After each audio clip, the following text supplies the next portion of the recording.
there, it's Anonymous Tea, where we spill the tea anonymously. Hello, hello, hello, hello, hello, everyone. Hello, YouTubers. Hope you guys are all having an amazing day today, sending good vibes, sending positivity, sending blessings, and good energy to each and every single one of you. Thank you so much for tuning in. So today we are talking Beyoncé. We are talking CÉCRED under fire for being accused of copying packaging, and this time it's not the packaging from Kim Kardashian's skin line, but this time it is from a New Zealand skincare brand that is calling out Beyoncé and CÉCRED hair for copying their packaging, saying that they are completely gutted.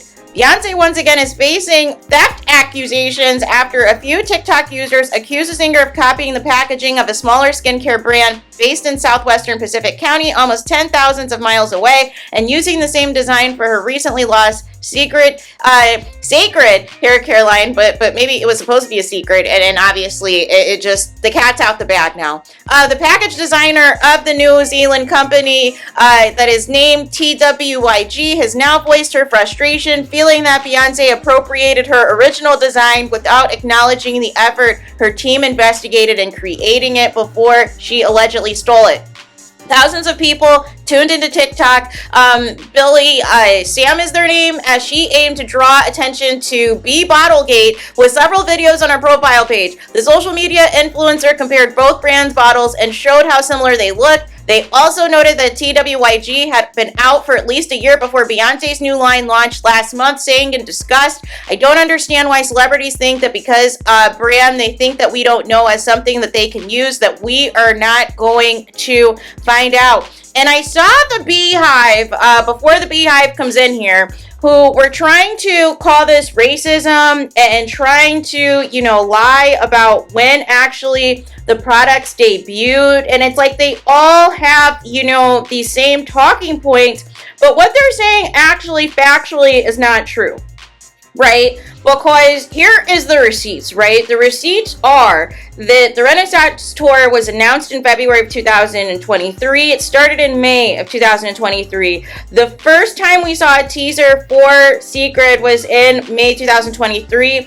And this had nothing to do of actually showing the packaging. This was simply a post of Beyoncé that was presumably in her dressing room, that you could see some formulations of things, but none of it was in any sort of packaging at the time.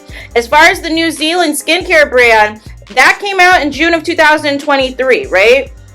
And even after that, we never heard anything again about this hair care line from Beyoncé. In fact, she was trying to promote that expensive perfume that nobody purchased in October of 2023. Then, of course, she saw the buzz about Taylor Swift doing a documentary tour, and wanted to see how that was going to be with Taylor Swift being in the theaters. Next thing you know, Beyoncé announces that there's going to be a Renaissance film that is also going to be in the theaters, right? That comes out in December 2023. Then all of a sudden, CÉCRED is announced and released in February 2024, which was on Rihanna's birthday, people. But I don't give me the racism comment about people appropriating anything, because here's the issue. Beyonce has stolen from Black artists since the inception, since she has been in Destiny's Child, you guys. She has stolen the careers of her own bandmates because it was a clear conflict of interest with her parents influencing everything, but down to making Kelly Rowland cut off her beautiful hair so that it doesn't overshadow Beyoncé. Just little things like that ultimately have lasting effects on people, and Beyoncé had to go solo because all of the rumors of kicking people out of the group and treating her group mates like crap was not going well for her PR. So quickly, we have the Jay-Z relationship. We quickly have the ushering out of the solo career so that you guys can forget all of the chaos, right? But then every single album, there has been at least one scandal as it pertains to the songwriting, as it pertains to Beyoncé taking credit for songs, including songs that were originally remakes, like the Bee Gees song Emotions, in which Beyoncé said on TRL talking about inspiration, and Carson Daly is looking at her like she's lost her mind. Same thing with Resentment. That's not a new song either. That's also a remake that Beyoncé said she's inspired by. Ne-Yo was one of the first big celebrities to expose Beyonce's songwriting practices and how she takes credit for the publishing and the royalties. And even Ne-Yo, because Ne-Yo was owed, I think, like $10 million or something. And he didn't get paid yet. And so he dropped the reference track saying, hey, Irreplaceable was originally from a man's perspective, and ultimately, you know, they changed it up once Beyonce was interested in the song. Hey, I don't have an issue with people wanting to, you know, have songwriting if you made a change or added a melody or something to the song, but just flat out saying that you wrote these songs and all these things when receipts show that that's not the case, and then we have songwriters that are battling now exposing how much Beyonce just takes credit for things that she does not do. Beyonce is on video even saying several years ago that, you know, people are going to hate her attending, you know, their shows and attending their events because all she's going to do is take it and copy it and try to make it better. Like, she's telling you exactly who she is, that there is no original bone in her body, and she's going to get quote-unquote expired by somebody else, which really is a copy and paste, which is why people nickname her Xerox, because it's some copying of something that was previously already done. There is nothing innovative, people. Yes, Beyonce is a great performer. Is she a better singer than Whitney Houston or Mariah Carey? No. But she's a great performer. She spends a lot of money on these tours, on these stadium tours, and lots of theatrics and pyrotechnics and all of the things. But the discography really isn't that good. And it's not that good to be claiming that you wrote all these songs when some of the lyrics of some of these songs that you're claiming to write are very basic, you guys. Are very basic. But again, another year, another Beyonce scandal where she's accused of copying or just flat out stealing from somebody. And when is it going to stop, people?